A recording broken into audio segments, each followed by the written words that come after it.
In this discussion on VR, I will concentrate on where I think VR may go in the foreseeable future. Even though VR isn't a favourite subject of mine, it reminds me of 3D films, a great concept but always failed to fully take off and go mainstream. One of the areas where VR is starting to make some ground is simulations. One interesting article I came across in an abstract from a book called Digital Technology in Physical Education, Global Perspectives is to do with constructivism and virtual reality simulations. Basically, this is a virtual reality simulation that helps train new teachers by putting them into challenging situations. This simulation is called Merson and is being used by over 65 universities. Merson itself combines artificial intelligence with real improvisational actors to deliver the simulation in real time to trainees. In a way, Merson reminds me of the holodeck from the TV series Star Trek, and makes me wonder, is this where they actually got the original idea from? Merson isn't only being used for education, but now is being used in healthcare and hospitality as well. The use of VR and 360 video can be really taken advantage of in areas such as tourism, where installations could be put in place on historical sites. This could bring the site back to life and give a tourist an extremely entertaining as well as education experience. There is already plenty of content online where viewers can take 360 video tours of locations. This content will get more and more popular as greater content becomes available through programs such as Google Jumpstart. There are also a lot of relatively cheap 360 cameras coming on the market too. The great thing about these cameras is they give the average person the capability to capture 360 video. They come with the software and apps that make it possible to upload directly to the likes of YouTube, while also giving the ability to view the footage on VR headsets. With this ability to capture 360 footage relatively cheaply and software coming onto the market that stitches this footage together from multiple cameras into seamless footage, the trend will be to use this new form of media in different ways. Facebook already have provided a service to their users to allow them to broadcast live 4K 360 video. Some companies have started to use the Snapchat platform to run some 360 videos ad campaigns. The interesting fact about this is viewers tend to watch the 360 video ads for around a minute. This is a lot longer than your standard video ads. Most of these affordable 360 cameras use very similar methods of capturing 360 video, either two opposing fisheye lenses or a combination of many wide-angle lenses placed around a sphere. I decided to conduct some research to see if there's any different methods of capturing 360 video. I came across a patent for a camera device that captures 360 images and video using a combination of convex mirrors and correction lenses. This seems a very interesting way of capturing 360 images, as it only requires one sensor to capture the image.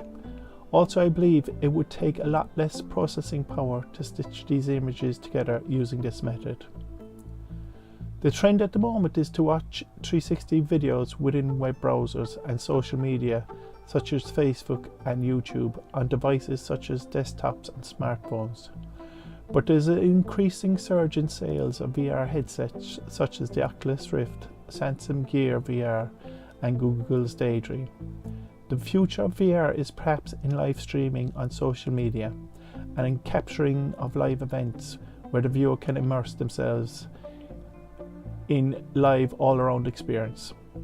The predictions are for a significant rise in VR headset sales over the next 4 years, and interestingly enough, the biggest percentage of these is in VR screenless viewers, peaking at just over 31 million units in 2020.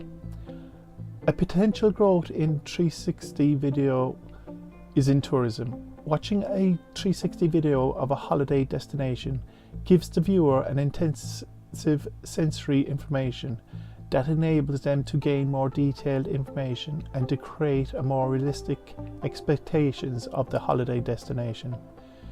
360 video is said to revolutionize and promote the selling of tourism.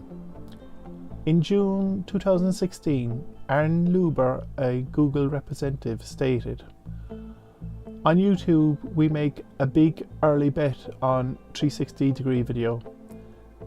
This means viewers can see the video from every angle just by swiping or moving around the phone or tablet around. No headset required." Uploads of 360-degree video continue to grow and have doubled over the past 3 months. Many brands are turning to 360 video for innovative and attention-grabbing marketing campaigns. According to Goldman Sachs, VR will be bigger than TV within the next decade, generating 110 billion in revenue.